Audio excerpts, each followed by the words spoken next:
लोटा हो। भोले भोले भोले भोले बाबा बाबा बाबा बाबा भोले भोले भोले भोले भोले भोले बाबा बाबा बाबा बाबा बाबा बाबा बाबा त्रिशूल वाला हो बाबा डमरू वाला हो बाबा नाग वाला जाटा में गंगा वाला चिलम में मर का ये बसोटा हो। जल चढ़े लोटे लोटा हो।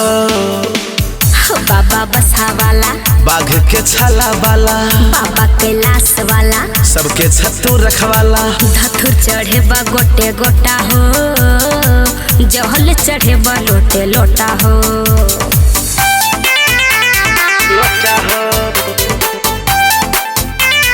लोटा हो जल चढ़े लोटे लोटा हो।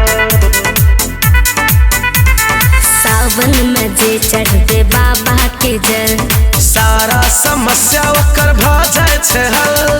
चल रे कांवरिया बाबा धाम चल। बोलबम के नारा लगा हर पल। बाबा भोले बम बम भोले दे तोरे फल तोरा आ आ आ। तांडव नचे वाला सबके नचावे वाला महिमा तो हर निराला। हे शंभु हे त्रिकाला हम जिया बेटा तो हर छोटा हो। जल चढ़े लोटे लोटा हो। बाबा त्रिशूल वाला हो बाबा डमरू वाला हो बाबा नाग वाला जटा में गंगा वाला चिलम में मर का ये बसोटा हो। जल चढ़े लोटे लोटा हो। लोटा हो लोटा हो जल चढ़े लोटे लोटा हो।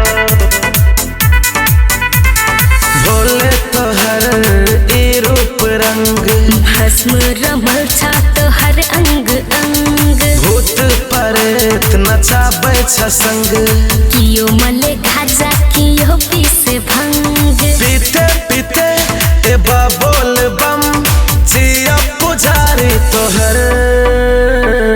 बाबा त्रिनेत्र वाला दुख संकट हरे वाला घड़ा बिस्पीने वाला खोले छ बंद ताला।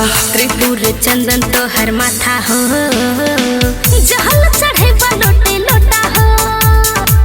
बाबा त्रिशूल वाला हो बाबा डमरू वाला हो बाबा नाग वाला जटा में गंगा वाला चिलम में मर का बसोटा हो। जल चढ़े लोटे लोटा हो।